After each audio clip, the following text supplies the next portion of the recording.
Exactly 41 years ago today, a miracle has happened in the field of reproductive medicine. So, the first IVF child, Louis Brown, was born on this day, and this has revolutionized the field of reproductive medicine and in total medicine as well. And we should all thank Sir Robert Edwards and Dr. Patrick Steptoe for creating this miracle baby, but they went through a lot of hardships. They tried and eventually invented the first IVF baby. And this has revolutionized the treatment today in India and in the worldwide as well. And this has created joy to many families. Otherwise, without IVF, there would have been childless. But since the inception of IVF, the IVF has developed so much over the past 41 years. So, what exactly is IVF? So, IVF is a form of infertility treatment. In this, we give medications in a controlled way. So, with this, what happens? We develop, instead of one egg in a cycle, we develop more number of eggs. Then what we do is we collect these eggs by doing an ultrasound through the vaginal route and collect the eggs. The day we collect the egg is called the egg pickup or oocyte pickup. On that day, the husband also gives a sperm sample. We fertilize the egg and the sperm in the lab and grow them in the lab for 3 to 5 days, and with a fine tube, we transfer the embryos inside the uterus. Then we give support to the embryo in the form of medication. Then 2 weeks later, we do a pregnancy test and we'll know whether the couple has fallen pregnant or not. So this is IVF. But over the years, as I was telling you, there are many advances in medicine as well as in laboratory medicine and genetics that has helped us to improve the success rates very much compared to what it was like 41 years ago. So what are the changes that we have made? Okay, one is in the drugs that we use for IVF treatment. So these drugs nowadays we are using more so of recombinant technology. With recombinant technology, we have like standardized success rate. The purity is much better, and now we are using GnRH agonists also. This help in preventing the dreaded complication of ovarian hyperstimulation. So before, like when there were no GnRH agonist triggers, what we were facing the problem of ovarian hyperstimulation, the patient, it can be a life-threatening situation as well. But with the onset of GnRH agonist trigger, almost the risk of ovarian hyperstimulation has become negligible. And our freezing protocols are also getting better and better. The laboratory equipment that we are using is becoming standardized, and the culture media that we use to grow the eggs and the embryos is also becoming better and better. So with all this, our success rates are becoming better, and we are making like many couples happy nowadays. So what are the main things after IVF that has revolutionized? One is a procedure called ICSI or ICSI. So in a normal IVF, what we do, after collecting the eggs, we leave the eggs and the sperm next to each other and let them fertilize on their own. But in the procedure called ICSI, what we do, the embryologist take an egg, inject a sperm directly into the egg. So this is very helpful for men who have like very less sperm count, and in men, some men have like no sperm at all in their semen. So in this we can take the sperm directly from their testis and use to fertilize the egg, and these embryos can be used to transfer later on. So otherwise these men wouldn't have dreamt of having their own genetic offspring, but with the advent of ICSI, they are able to father their own kids. This is one of a major thing that has happened since IVF. Another thing is our cryopreservation protocols. What is cryopreservation? This is the way that we freeze our eggs and embryos or the sperm. So now a technique called vitrification has come into place, and with that, over the last 10 years, nearly our success rate and survival after freezing the eggs or embryos has improved, and it has nearly become 100%. So this can be useful to many patients. Like how? Like suppose if they are developing many embryos, so we can freeze all the embryos, just transfer 1 or 2 embryos. In this way, we are decreasing the chance of multiple pregnancy. And if the patient is developing hyperstimulation also, we can freeze all the embryos and then transfer when the patient is like come back to normal status.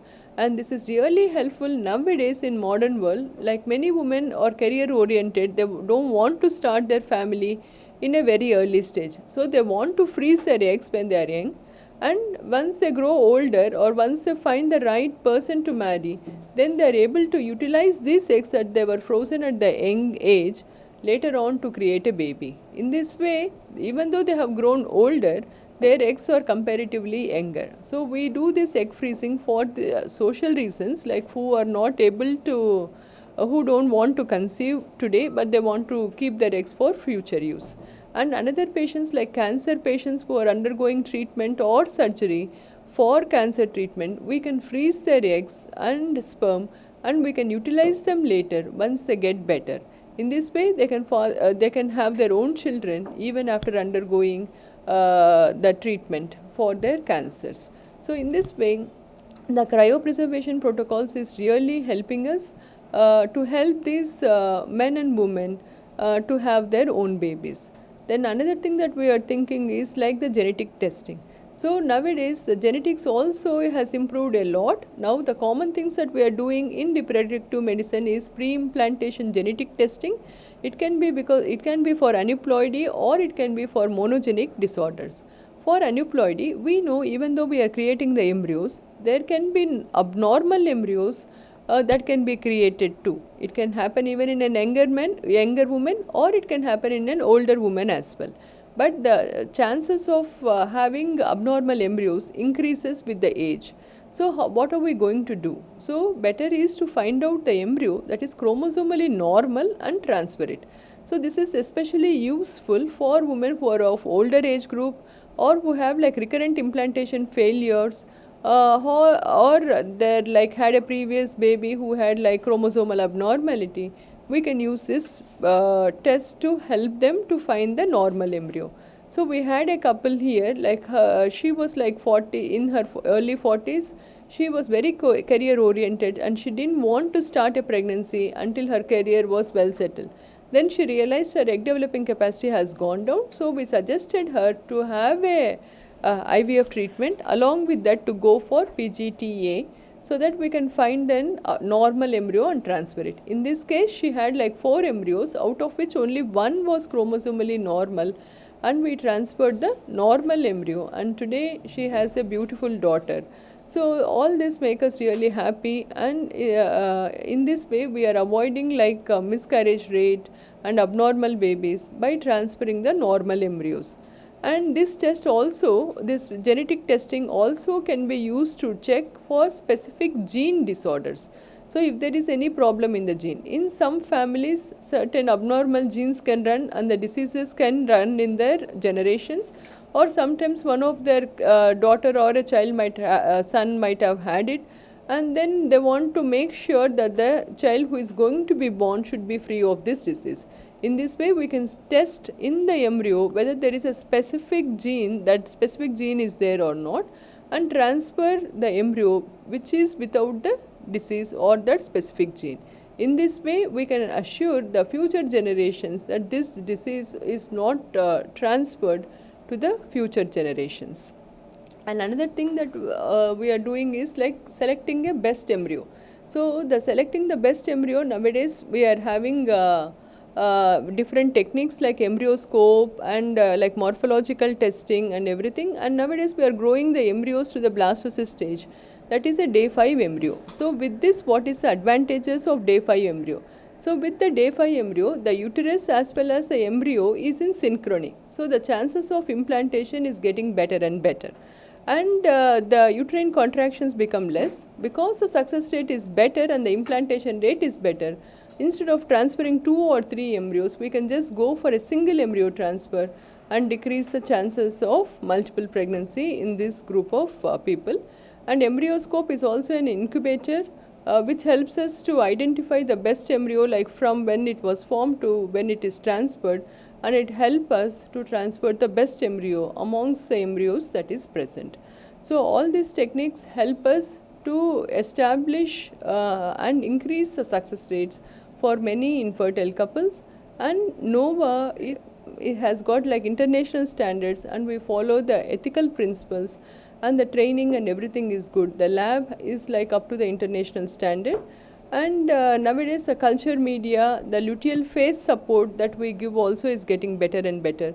And even the embryo transfer technique is getting better, because like now we got like good ultrasound machines. Now even while transferring the embryo, we know where exactly to place the embryo, so that we are increasing the chances of success. So all little things like improving the equipment, improving the culture medium, improving the techniques, improving the catheters, the medications, and use of genetics, the laboratory medicine has gone a long way in improving the success rate and giving joy to thousands of couples worldwide. It varies from month to month. So average is between like 50 to 60%. It varies, depends upon like what medication we are using, what is the patient reserve, and everything.